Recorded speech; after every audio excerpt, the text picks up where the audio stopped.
안녕하세요. 안녕하세요. 네. 우리 아내분은 지금 현재 이혼에 대해서 생각은 어떠세요? 원래 80% 정도가 이혼 의사였었는데 그래도 한 10% 정도는 줄었거든요. 오, 네. 그래도 아직 이혼에 대한 생각은 좀 큰 편이에요.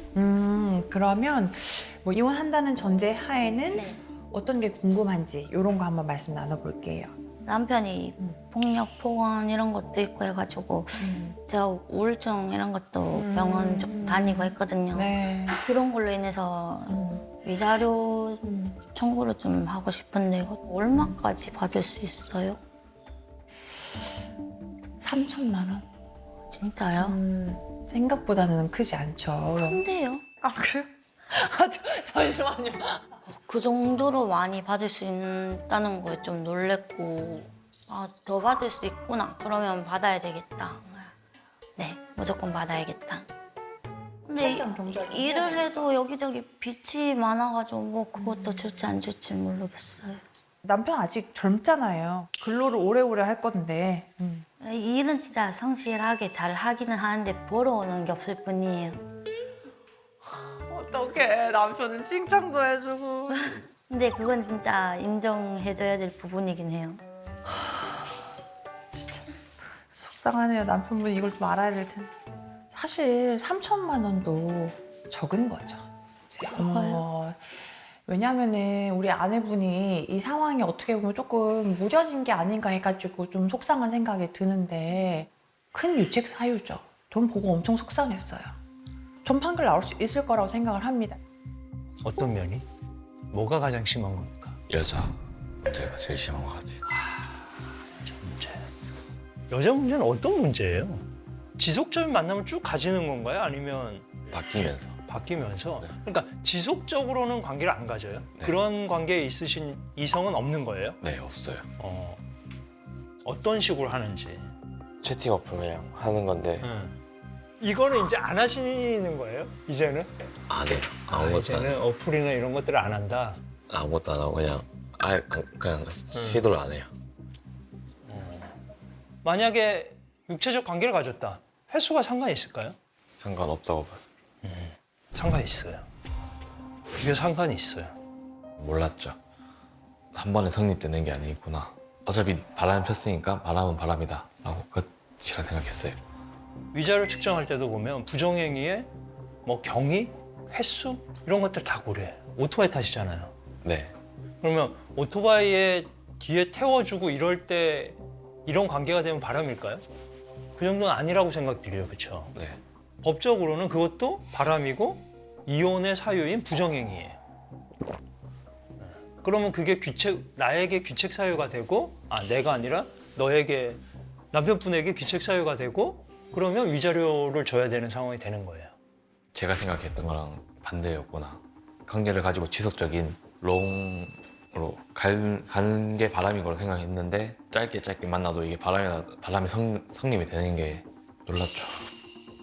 근데 지금 아내가 문제를 제기하거나 그런 바람이라고 볼 수 있는 경우가 몇 번 정도가 될까요? 보면 3-4번 정도. 3-4번? 더 있을 것 같던데 보니까. 최소 4-5번은 되는 것 같던데 제가 보니까. 일단은 뭐 알고 있는 횟수만 그렇게. 이게 변호사가 있잖아요. 가장 곤란한 경우가 의뢰인하고 막 얘기를 했어요. 근데 조정장에 가거나 법정에 가서 너무 명백한 증거가 나올 때예요. 그러면 거기서 그냥 끝나는 거죠, 거기서. 그러니까 제가 늘 얘기합니다. 속일 수 있으면 나뿐만 아니라 모든 사람을 속일 수 있으면 속여라. 근데 변호사 속여서 뭐예요? 자기 편 속여서 뭐예요? 무슨 의미가 있어요? 자, 몇 번인지 짚고 넘어갑시다. 궁금한 게 사실혼 관계도 이게 당연합니다. 들어갑니다. 사실혼 관계 포함해서 한 네. 4번, 5번 정도. 4번, 5번? 네. 그러니까 4번, 5번이 뭡니까? 4.5인가요? 네, 4.5. 4.5 정도? 애매한 여성이 하나 있었구나. 본인이 볼 때는. 네. 그걸 감안한다고 하더라도 바람 너무 많이 폈어요. 그렇죠. 이거 귀책 사유가 거의 99.9%거든요. 귀책 사유가. 지금 남편이 예전에 뭐 외도하고 이렇게 막 채팅하고 했던 그 증거들이 없는데도 그게 인정은 받을 수가 있을까요? 증거는 있어야 돼요. 객관적인 증거. 네, 그 증거가 없어서 그거는 조금 힘들다고 생각하면 관찰캠에 찍힌 것도 있잖아요. 이 정도가 증거가 된다 하면 USB에다가도 따로 담아놓고 싶을 정도로 유용하게 좋을 것 같아요. 그 제가 남편분이 하는 이야기 중에 야 이거는 정말 하면 안 되는 말인데 싶었던 게 뭐였냐면 놀기만 하는 건데 뭐. 네. 내가 잔 것도 아니고 놀기만 하고 뭐 어린 여자애 하나 만나가지고 점심때 모텔 가서 자고 왔다며. 그냥 놀기만 놀았다 됐다. 거짓말 치지 마라. 네 가랑 지금 관계 가진 몇 번이라고 지금 내가 그것까지 얘기할까? 그 영상에서 봤던 것 중에 주변에서 들은 이야기 있잖아요. 명확한 증거가 있지 않은 이상은 그걸 가지고 추궁하는 거는 안 좋을 수 있어요. 오히려 불리해질 수도 있기 때문에 확실한 증거가 있는 것만 가지고 이야기를 해야 돼요.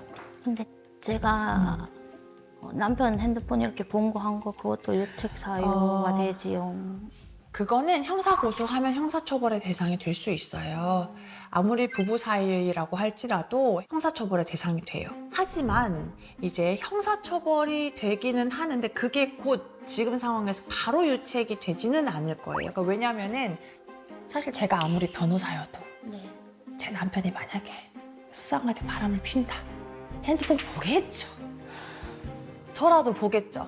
그러니까 그럴 수 있는 상황이라는 이해가 가잖아요. 그렇죠?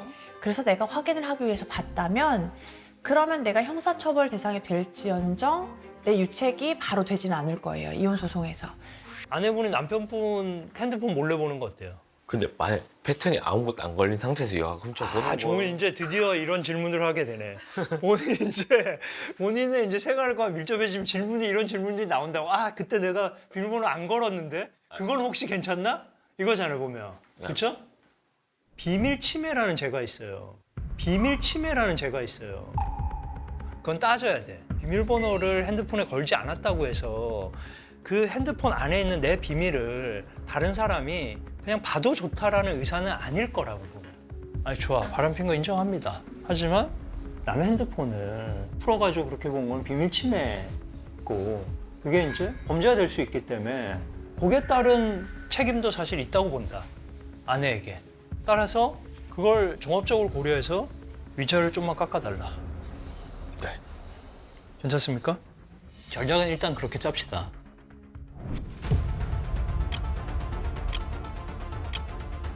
진짜 저 면상도 끔찍해요. 숨소리도 듣기 싫어요, 저는. 옛날에 지네가 몇 년 된 거를 꼬집어내고 하니까 막 머리가 아픈 거야. 다시 믿어봐도 되는 게 맞는 건가? 제 잘못으로 인해 여기까지 왔고 잘해볼 수 있겠다라는 생각 들었습니다. 이혼이 안 하는 게 어떨까 쪽으로 움직이고 있는. 진작에 했어야 되는데 이제서 왜? 이제 와가지고 그냥 네 새로운 인생 화이팅! 짐 싸서 내보낼 거야. 만정이 다 떨어진다 뜻인 것 같아요. 마지막 선택의 시간이 되었습니다. 이혼을 하시겠습니까? 네, 할 겁니다.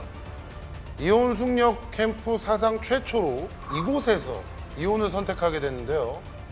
커피 한 잔도 진짜 아까워서 안 사 먹고. 내 카드로 다 샀잖아 그런 거를. 폭행이 있죠. 폭언이 있죠. 심히 부당한 대우를 했다거나 이런 것은 보이지 않기 때문에 지금 당장 이혼할 거예요. 그래서 제 마음에 변함이 없습니다.